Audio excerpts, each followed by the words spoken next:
يلا قومي كده بقى تشجعي وودعي الشتاء واستقبلي الصيف كده بنشاط كده وهمة. وتعالي نعمل أحلى عيش مع بعض. عيش ينفعك في السحور. عيش برضو ينفعك في الأيام دي كفطار. تعملي سندوتشات. عاوزة أقولك يعني عيش فاخر من الآخر.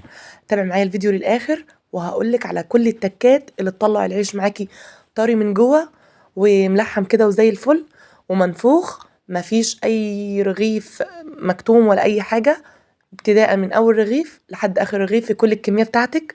تابع معايا الفيديو من الاخر. وفضلا وليس امر، لو انتي لاول مره بتشوفيني ما تنسيش تضغطي لايك وتفعلي زر الجرس على كلمه الكل عشان يوصلك كل جديد. ودي قناتي المتواضعه وانا نور عبد الواحد، ويلا نبدا الفيديو مع بعض. هنا بدايه حضرت كيلو دقيق. هجيب في طبق كده، هجيب كيس خميرة فورية معاهم معلقتين من السكر. معلقتين مليانين لو كان صغيرين أو معلقة كبيرة. هجيب شوية مية دافين. ودافين هنا أقصد لو كان في الشتاء يعني درجة الحرارة بتاعتهم إيدي تستحملها، عشان تنشط معايا الخميرة.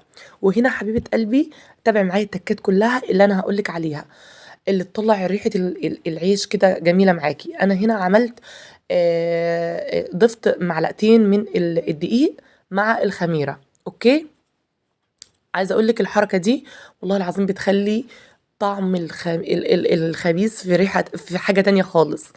هنا بقى عاوزة أقولك تسميه بقى عيش البكاكين، عيش بقى الزبادي، سميه زي ما تسميه، المهم طعمه فظيع فظيع يا جماعة، بجد لازم تجربوه. هنا بقى أنا استخدمت قلت عشان أدي العيش معايا غناوة أكتر ودسامة أكتر. استخدمت علبة زبادي. وحبايب قلبي برضو لو تفتكروا الفيديو بتاع اللبن والحليب اللي احنا طلعنا منه الزبدة والقشطة والكلام دوت، كنت قايله لكم على الشرش اللي طلع من الجبنة الفلاحي. طبعا كنت حطاه في الفريزر وطلعته يعني يدوب سخنته تسخينه شوية على النار وضفت علبة الزبادي دي. طب استخدمتي قد ايه السوائل يا نورة؟ هقولك استخدمت 300 جرام. في البداية كنت مستخدمة 250. وبرضو للأمانة يعني بيختلف على حسب نوع الدقيق، يعني الدقيق بيختلف معاك على حسب السوائل اللي بيحتاجها. أنا هنا احتاج معايا 300 جرام. وشايفين هنا الخميرة اللهم بارك اتنشطت حلوة قوي.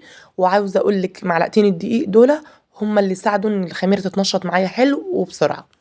بس بقى عاوزة أقولك يعني الانهيار اللي حصل في العجينة، طبعا عشان كانت مخدومة كويس.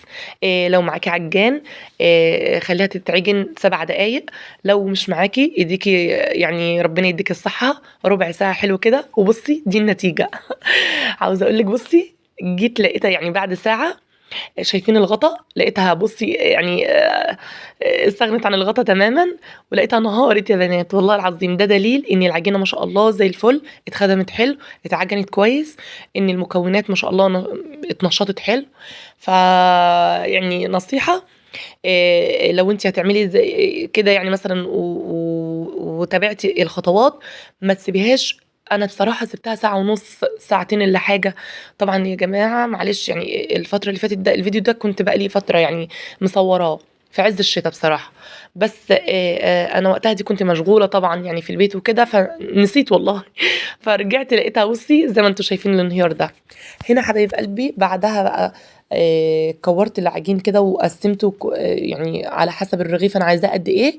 وبعد كده هفرده فرده بسيطه.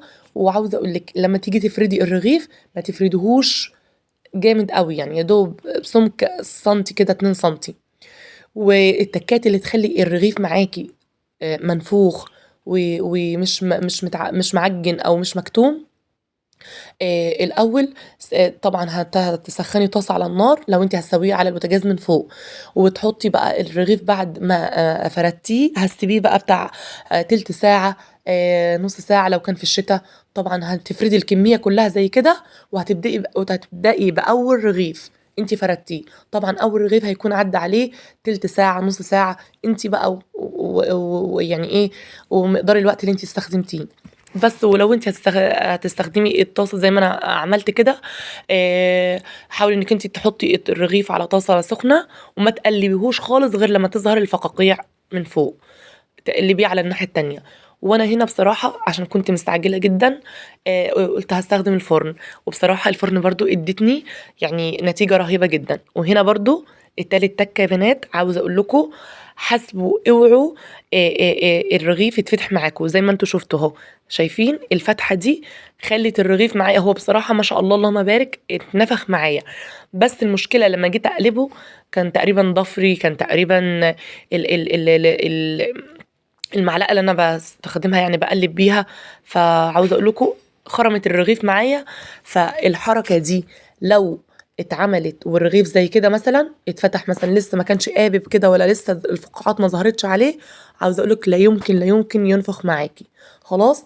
يعني تحاولي قدر المستطاع انك انتي يعني تكوني حريصة قوي وانتي تقلبي الرغيف مثلا انه ما يتخرمش معاكي ولا اي حاجة. دي تاني تكة تخلي الرغيف معاكي هش جدا ومنفوخ من فوق من جوه ومن تحت ومن فوق. وشايفين انا هنا برضو بوضح لكم، يعني انا بصراحة صورت لكم كذا حاجة. شايفين هنا انا مش راضية اقلب الرغيف غير لما يظهر الفقاعات دي كده من فوق. شايفين يا بنات اهو، لازم الفقاعات دي كده تظهر من فوق علشان اقلبه الناحية التانية خلاص.